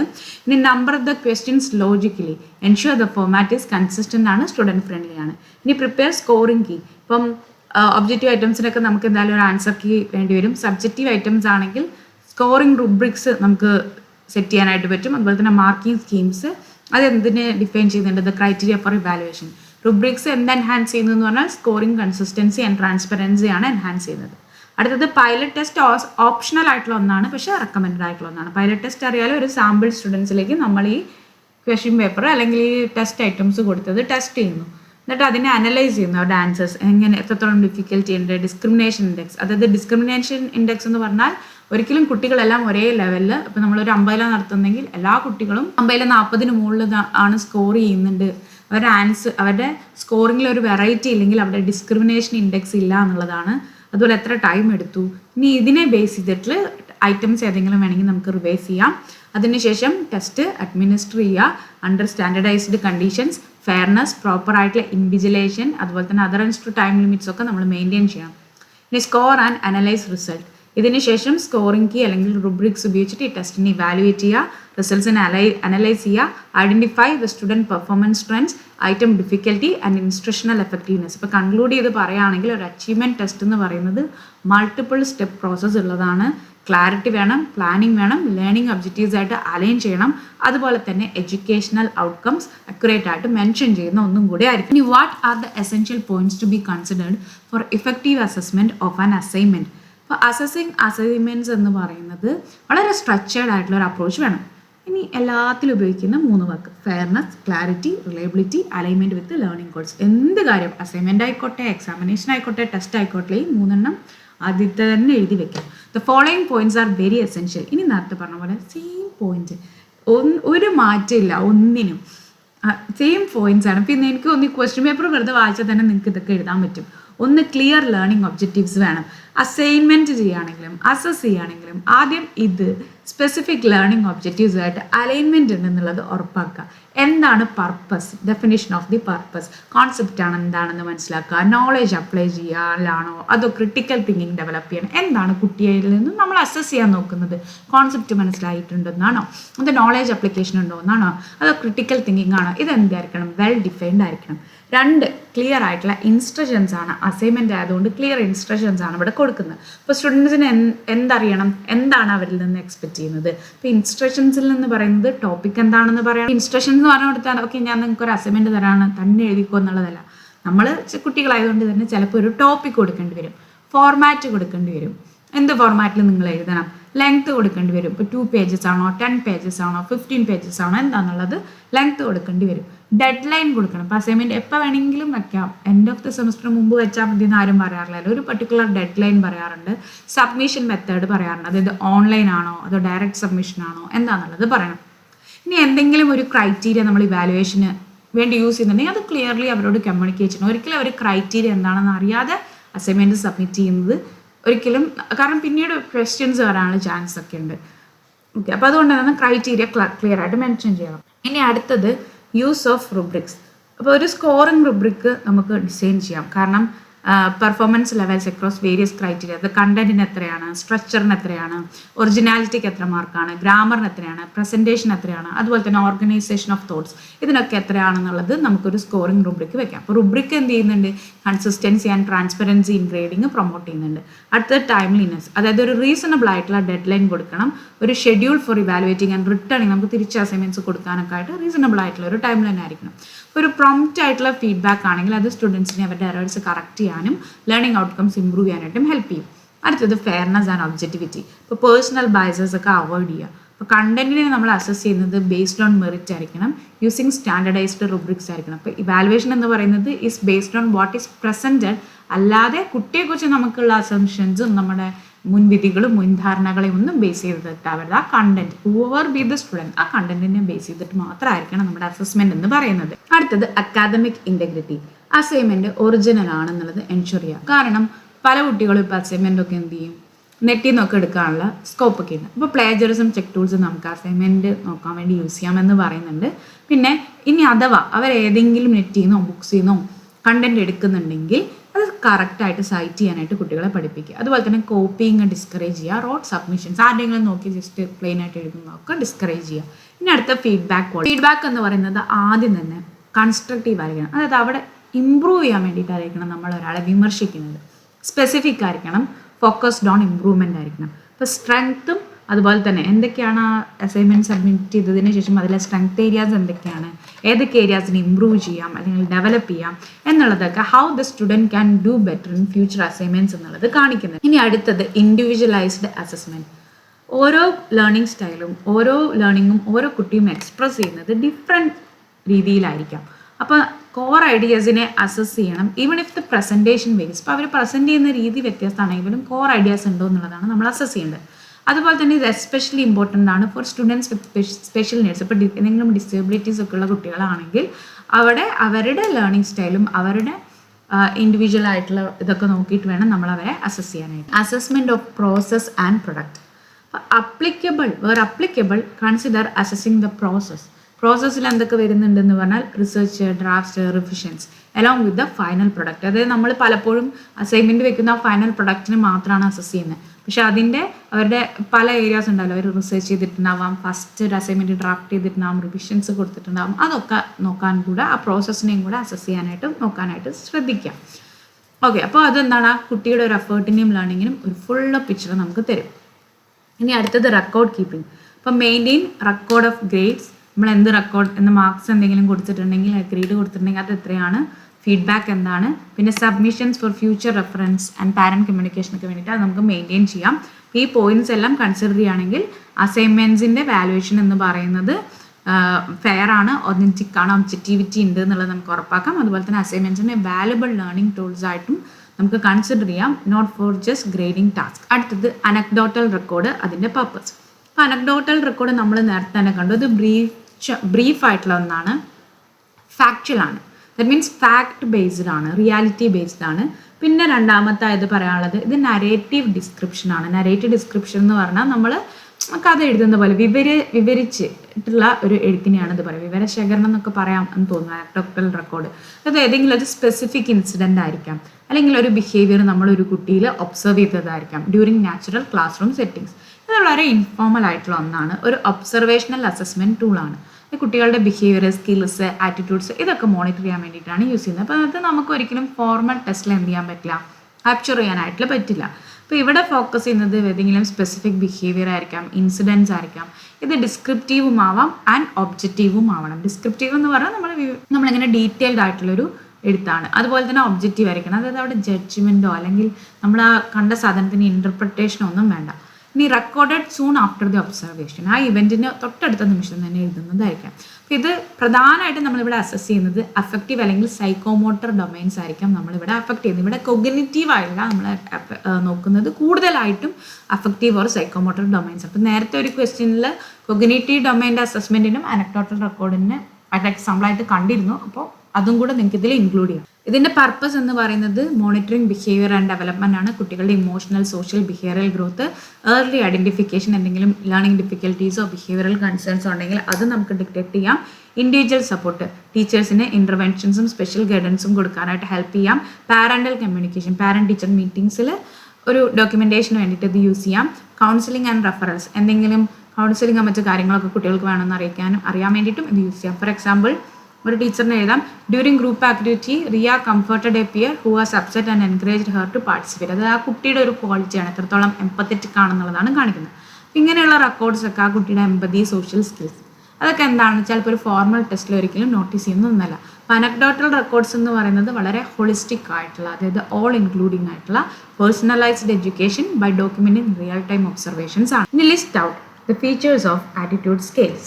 Attitude scales എന്ന് പറയുന്നത് ടൂൾസ് ആണ് which is used to measure an individual's disposition, feelings or opinions toward people, ideas, events or situation. അതായത് ഏതെങ്കിലും ഒരു വ്യക്തിയോടോ ഒരു ഐഡിയയോടോ ഒരു ഇവൻറ്റിനോടോ സിറ്റുവേഷനോ ആളുകൾക്കുള്ള അവരുടെ ഒരു വ്യൂ പോയിന്റ് എന്താണ്, ഫീലിങ്സ് എന്താണ്, ഒപ്പീനിയൻ എന്താണ്, അല്ലെങ്കിൽ പേഴ്സ്പെക്റ്റീവ് എന്താണ് എന്നൊക്കെ മെഷർ ചെയ്യാൻ വേണ്ടി ഉപയോഗിക്കുന്ന ടൂൾസിനാണ് ആറ്റിറ്റ്യൂഡ് സ്കെയിൽസ്. അപ്പോൾ അതിൽ തന്നെ ഉണ്ട് എന്താണെന്നുള്ളത് ഒരു വ്യക്തിയുടെ ആറ്റിറ്റ്യൂഡ് എന്ന് പറയുമ്പോൾ അവിടെ ഡിസ്പൊസിഷൻസ് വരും, അതായത് ഒരു പേഴ്സ്പെക്റ്റീവ്സ് അല്ലെങ്കിൽ പോയിന്റ് ഓഫ് വ്യൂ വരും, ഫീലിങ്സ് വരും, ഒപ്പീനിയൻസ് വരും. അതൊരു വ്യക്തിയോടാവാം, ഐഡിയോടാവാം, ഇവൻറ്റിനോടാവാം, സിറ്റുവേഷൻസ് ആവാം. അപ്പോൾ സബ്ജക്റ്റീവ് പെർസെപ്ഷൻസ്, അതായത് സബ്ജക്റ്റീവ് ആയിട്ടുള്ള കാഴ്ചപ്പാടുകളെ ക്വാണ്ടിഫയബിൾ ഡാറ്റ ആക്കാണ് നമ്മളിവിടെ ചെയ്യുന്നത് ഫോർ എഡ്യൂക്കേഷണൽ, സൈക്കോളജിക്കൽ അല്ലെങ്കിൽ സോഷ്യൽ റിസർച്ച്. ഇനി ഇതിൻ്റെയും key features, first one objectivity. ഈ റെസ്പോൺസസ് ഒക്കെ സ്റ്റാൻഡർഡൈസ്ഡ് ആയിരിക്കണം ആൻഡ് സ്ട്രക്ചേർഡ് ആയിരിക്കണം ടു മിനിമൈസ് ബയസ്. മാക്സിമം മുൻവിധികളൊക്കെ നമ്മൾ ഒഴിവാക്കണം. പിന്നെ ഇത് ട്രാൻസ്ലേറ്റ് ചെയ്യുമ്പോൾ നമ്മൾ ട്രാൻസ്ലേറ്റ് ചെയ്യുന്നത് ഇമോഷൻസിനെയാണ്, മെഷറബിൾ ഇൻഡിക്കേറ്റേഴ്സ് ആയിട്ട് വേണം ട്രാൻസ്ലേറ്റ് ചെയ്യാൻ. അടുത്തത് സ്കെയിലബിലിറ്റി, അതായത് റെസ്പോൺസസ് ഗ്രേഡ് ചെയ്തിരിക്കണം ഓൺ ആൻ ഓർഡിനൽ സ്കെയിൽ, അതായത് strongly agree to strongly disagree. അപ്പോൾ കമ്പാരിസണും സ്റ്റാറ്റിസ്റ്റിക്കൽ അനാലിസിസും ഒക്കെ എളുപ്പമായിരിക്കും. അടുത്തത് ഡയറക്ഷനാലിറ്റി, ഇത് മെഷർ ചെയ്യുന്നത് the direction of an attitude, ഇത് പോസിറ്റീവ് ആയിരുന്നോ, ന്യൂട്രൽ ആയിരുന്നോ, നെഗറ്റീവ് ആയിരുന്നോ. അടുത്തത് റിലയബിലിറ്റി ആൻഡ് വാലിഡിറ്റി. ഒരു ഗുഡ് ആറ്റിറ്റ്യൂഡ് സ്കെയിൽ എന്ന് പറയുന്നത് കൺസിസ്റ്റൻ്റ് ആയിരിക്കണം, നമുക്ക് റിലേ ചെയ്യാനായിട്ട് അല്ലെങ്കിൽ റിലയബിൾ ആയിരിക്കണം. അത് മെഷർ ചെയ്യുന്നത് what it intends to measure, validity വേണമെന്ന് പറയുന്നുണ്ട്. ഇനി ക്ലാരിറ്റി ഓഫ് ഐറ്റംസ്, സ്റ്റേറ്റ്മെൻറ്റ്സ് ഒക്കെ സിമ്പിൾ ആയിരിക്കണം, ക്ലിയർ ആയിരിക്കണം, ഈസി ടു ഇൻ്റർപ്രറ്റ് ആയിരിക്കണം. Avoiding ambiguity or emotional language ഒക്കെ നമ്മൾ മാക്സിമം അവോയ്ഡ് ചെയ്യണം.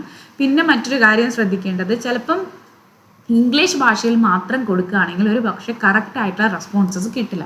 അപ്പം അതിൻ്റെ ട്രാൻസ്ലേഷനോ അല്ലെങ്കിൽ മലയാളം കൂടെ കൊടുക്കാനായിട്ടൊക്കെ നോക്കണം. If you are administrating in any areas like ഇപ്പോൾ കേരളത്തിലൊക്കെ ആണെങ്കിൽ അങ്ങനെ ഒരു റീജിയണൽ ലൊക്കാലിറ്റിയിലൊക്കെ ആണെങ്കിൽ.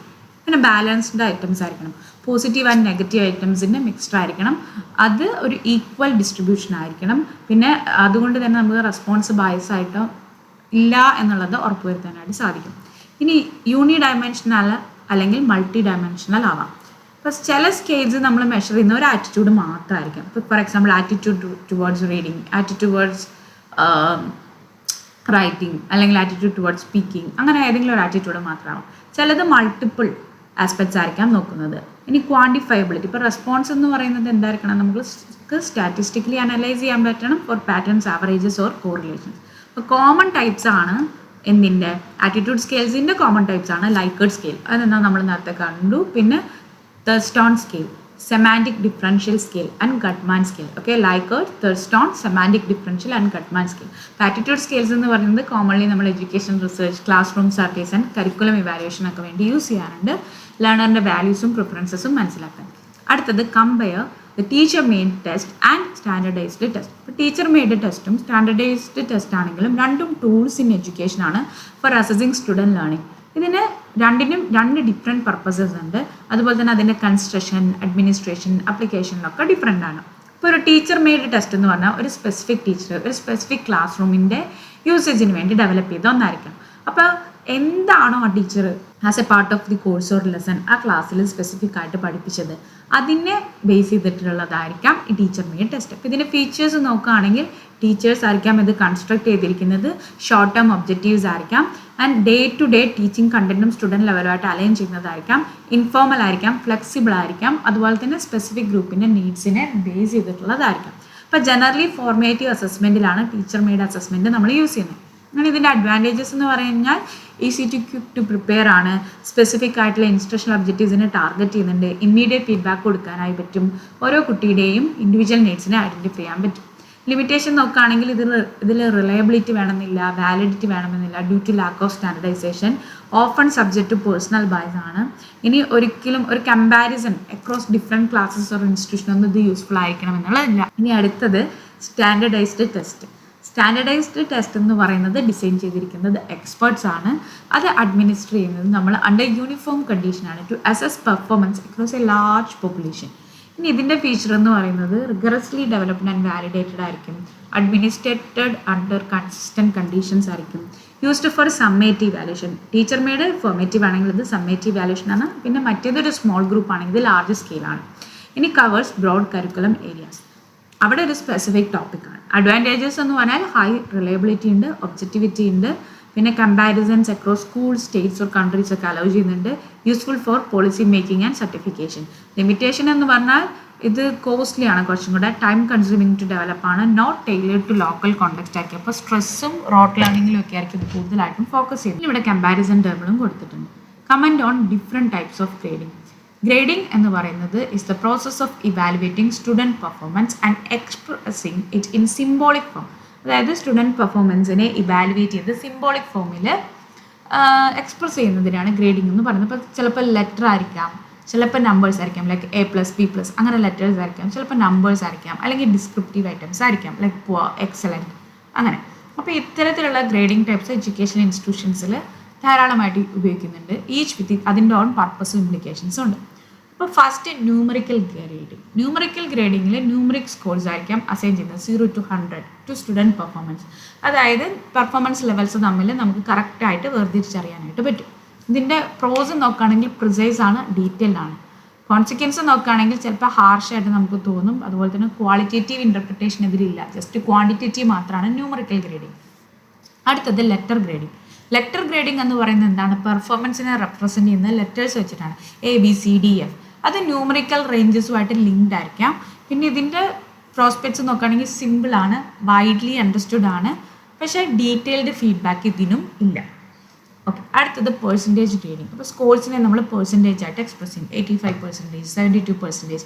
ഇത് ക്ലിയർ ആണ്, ഈസി ടു ഇൻ്റർപ്രിറ്റ് ആണ്, പക്ഷേ ഒരു അൺഹെൽത്തി കോമ്പറ്റീഷനൊക്കെ ഇത് പ്രൊമോട്ട് ചെയ്യാം. അതുപോലെ തന്നെ ഓവർ എംഫസിസ് ഓൺ മാർക്സ് ആണ്. പിന്നെ ഡിസ്ക്രിപ്റ്റീവ് ഗ്രേഡിംഗ്. അപ്പോൾ ഇതിന് സിമ്പിൾസിന് പകരം ക്വാളിറ്റേറ്റീവ് ആയിട്ടുള്ള ഫീഡ്ബാക്കാണ് കൊടുക്കുന്നത്, excellent, satisfactory, needs improvement, poor എന്നൊക്കെ പറഞ്ഞു. അപ്പോൾ മീനിങ് ഫുൾ ആയിട്ടുള്ള ഒരു ഇൻസൈറ്റും ഗൈഡൻസും കൊടുക്കുന്നുണ്ട്, പക്ഷേ അവിടെ ഒബ്ജക്റ്റിവിറ്റി ഉണ്ടാവില്ല. ഇനി പാസ് ഫെയിൽ ഗ്രേഡിംഗ്.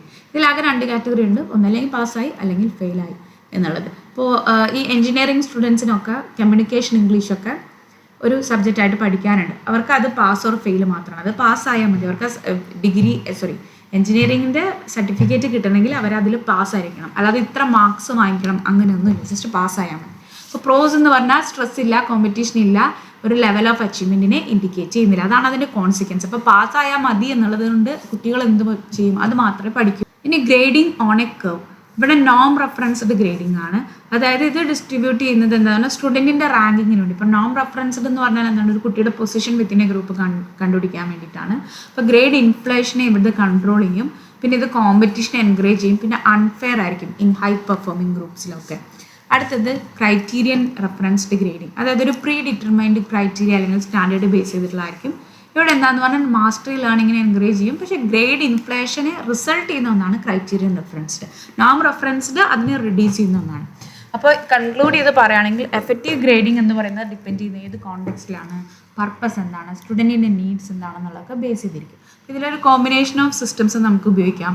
നമ്മൾ ന്യൂമറിക്കൽ ഗ്രേഡിംഗ് യൂസ് ചെയ്യുകയാണെങ്കിൽ പോലും അതിൽ ഫീഡ്ബാക്കും കൂടെ പോകുന്ന രീതിയിലൊക്കെ കൊടുക്കും. അങ്ങനെ മീനിങ് ഫുൾ അസസ്മെൻ്റ് ആക്കിയിട്ട് മാറ്റാനായിട്ട് പറ്റും.